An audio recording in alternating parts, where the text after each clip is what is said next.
Welcome back. This is episode number 22 of To Take It or Leave It, a podcast to help you change the way you look at things, end your mental suffering, and give you some motivation and inspiration to live your best life. I'm so glad you're here. I'm Val Poirier, and I'm your host. If you haven't done so yet, please hit that subscribe button so you never miss another episode. Today's topic is negativity bias running your life? Negativity bias causes our brains to naturally notice, focus on, and become very aware of negative things instead of positive ones. It's an evolutionary trait. Our brains are designed to help us survive back in the caveman days. Our survival back then used to depend on avoiding danger. You can't outrun your mind, so it's important to understand how to work with it. The more you understand it, the better you will understand how it impacts you and everyone around you. You will also understand why it operates the way it does. You see, our brains want to protect us. They're on constant high alert to look for anything that can harm you and make you aware of it. It makes you aware of its perceptions through your body.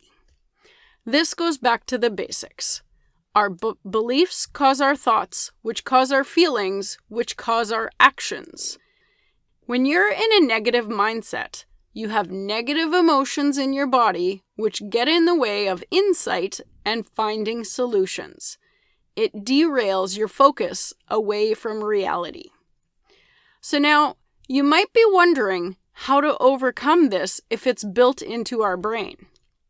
Well, there are some strategies you can use, and like everything else in life, the more you practice them, the easier they get until they become a habit. Self-awareness is key. If you can check up on yourself throughout the day, you will start to recognize the thoughts and behaviors that are helpful and unhelpful in your life. Once you're aware of these, you can then challenge them and replace them with more beneficial ones. Let's say you notice that every afternoon you need a pick-me-up, and so you reach for a candy bar even though you know you will crash in a couple hours and it's contributing to your weight problems. What if you could train yourself to go for a brisk walk or do some form of exercise instead and get the boost you need? Another strategy is to become more mindful. Some techniques for this are breathing and meditating, both of which can be done almost anywhere. Through mindfulness, you can start to observe your feelings and thoughts more objectively, allowing you to replace them with better ones.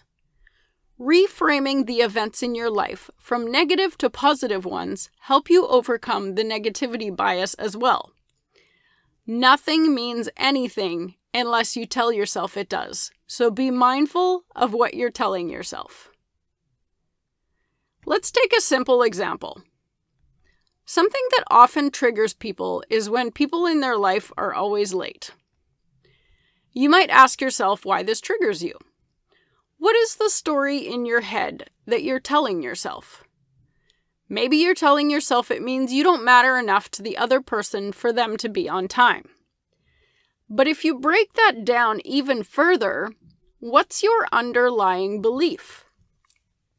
In this case, your belief would be that people who are late don't care about other people. Now, I don't know about you, but I don't believe this to be true at all. Nor do I have any proof of it. Things happen. People have time management struggles. No one is perfect. I don't like people for their time management skills. I like them for their company. But when you get upset that someone is late, you start a negativity spiral inside yourself. Before you decide to get upset, ask yourself if it will matter in a year. And how much power and energy do you want to give it in this moment? So then, what can you replace this with? It is physically impossible to experience negative and positive emotions at the same time. What can you do with your time when someone is late? Can you catch up on your email? Can you create positive, grateful thoughts and be mindful?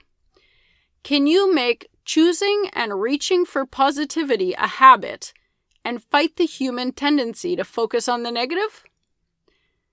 Negativity bias can often show up in our relationships as well. That's why the 5-to-1 rule is key. This means that for every time you take out of the jar, which represents the relationship, you should be putting in 5 times. People feel the negative experiences more, so it's important to make sure we're having a lot more positive experiences than negative ones. What you focus on is what you will see. So if someone did something that was hurtful to you, it's important to remember and focus on all the good things about them. People will hurt people. This is a fact, and it's because we are human and imperfect. This is also why communication and forgiveness are so important in all healthy relationships. When someone does something that is hurtful to you, let them know, and also let them know what you need instead. People who care about you will listen and help you figure out something that works for the both of you. Most people don't intentionally go out and try to hurt other people. Most people are good and are doing the best they can. Sometimes people are going through things in their personal life, and it's best to communicate with them to get a better understanding or give them some grace if they aren't that close with you. At least that's my belief. Negativity bias can run your life, or you can take control of it while taking control of your life. The choice is yours to make. That's it for today. Please share this podcast with someone you know and help share my message. The goal is to grow the podcast, and I can only do that with your help, so I appreciate it. I do this for you. Remember to love yourself first. You know yourself better than anyone else, and be confident that you will make the right decisions for how to live your best life. If you're looking for more motivation to achieve your goals in life, join my Facebook group. This is an amazing community of like-minded people. You can find it in my profile on Instagram at ValCPoirier, ValCPoirier. Also, tag me in your stories with my podcast and what you think or what you're doing while you listen to it, and I'll share it right back in mine. You are worthy and you are beautiful, and I truly appreciate you all. Keep reaching for your goals. You got this. See you next time.